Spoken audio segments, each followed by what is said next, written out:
The best special forces in the world. Disciplined, brave, valiant, fearless.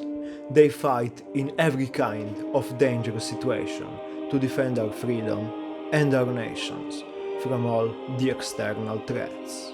They are the reason why we can sleep peacefully in our homes at night, while their duty is to protect us. And some other bullshit like this one. Hey, my name is Alex, and that was pretty much what you will hear about practically every kind of military force that exists, that existed, and that will exist. So now let's have a little look at what's the real deal, shall we?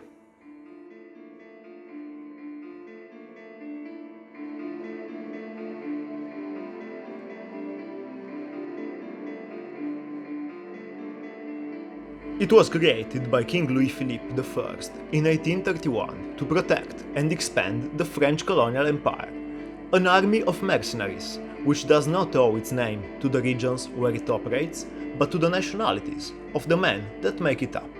Men whose lives are considered less valuable and more expendable than French ones. Since that, in those times, the French colonial war machine was constantly looking for new territories to exploit, it also needed to refill its ranks with new flesh. To enlist in the legion is a very easy thing.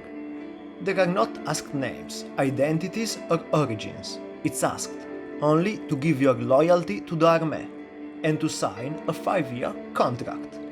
After 3 years as a mercenary for the French government, you will receive the honorary citizenship.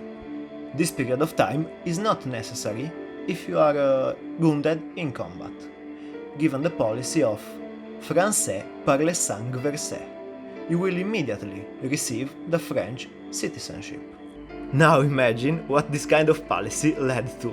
La Légion became the meeting place for every kind of fugitive criminal, murderer, thief, deserter, ex-mercenary, all kinds of depraved. But it became also the meeting place for desperate, for those who lost everything in life, with no family, no ambitions, no aspirations, and no future.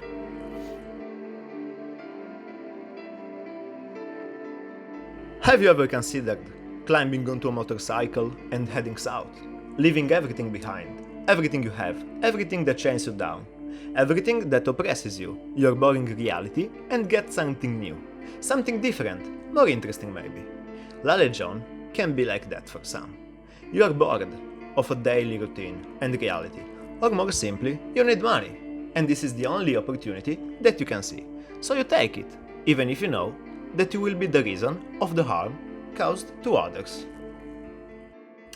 Maybe you are looking for protection, anonymity, camaraderie, and you will find those things in the Legion.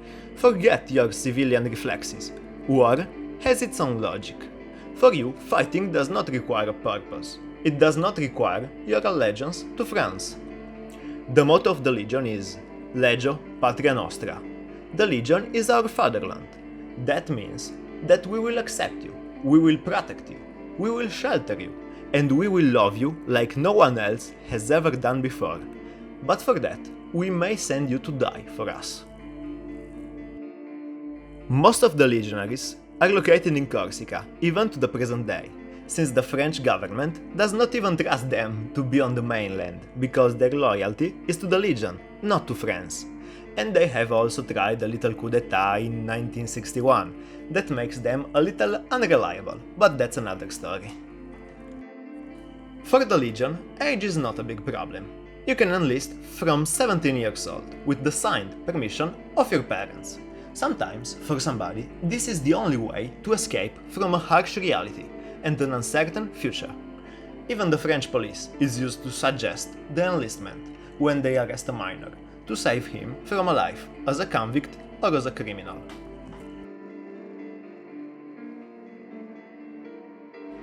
They have participated to conflicts in every existing continent, except for Antarctica and Australia, during the last century and a half. The Legion is made of volunteers from all around the world, but today is mainly made of German vets and ex-Yugoslavian soldiers. Soldiers without an army, without a fatherland and that have lost everything, men without a cause, and that have been trained for war their entire lives. The Legion is officially present now in the Guyana, the Ivory Coast, Afghanistan, Central Africa, Mali, Djibouti, and Chad. Currently, it's busy with some peacekeeping missions. That's to say, protest suppressions. That's what happened recently in Mali, where protesters were asking for French troops to leave their country, but that brought an unprecise number of deaths and wounded. The usual hypocritical bullshit that we are used to hear in our days. The Legion has a bloody history of repression of all the countries that demanded independence and the end of French colonialism. It's used to protect the French economic interests in the ex-colonies from anyone that could put at risk their relations. The relations of France and its little, let's say, ex-colonies, that every year have to give 50% of their internal product to the Bank of France, that holds a percentage of the emission value, as a payment for the supposed colonial debt that these countries are supposed to have with France, since France brought culture, infrastructures, wealth and happiness to every colonized country. Or something like that, I don't know. Tant qu'il n'y a pas justice sociale entre les hommes, il n'y aura pas la paix. D'accord. Le développement que vous faites, les armes que vous prenez là, ça va empirer seulement.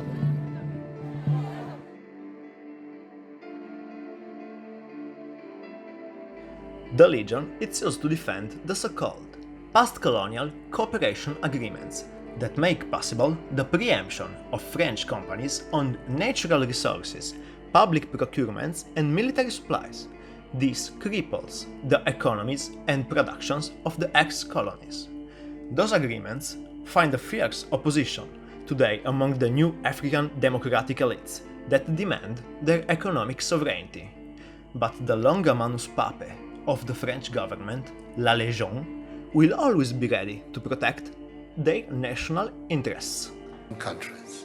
Our concern should be with what do we need to do in this 21st century to move Africa away from being cap in hand and begging for aid, for charity, for handouts. The African continent, when you look at its resources, should be giving monies to other places.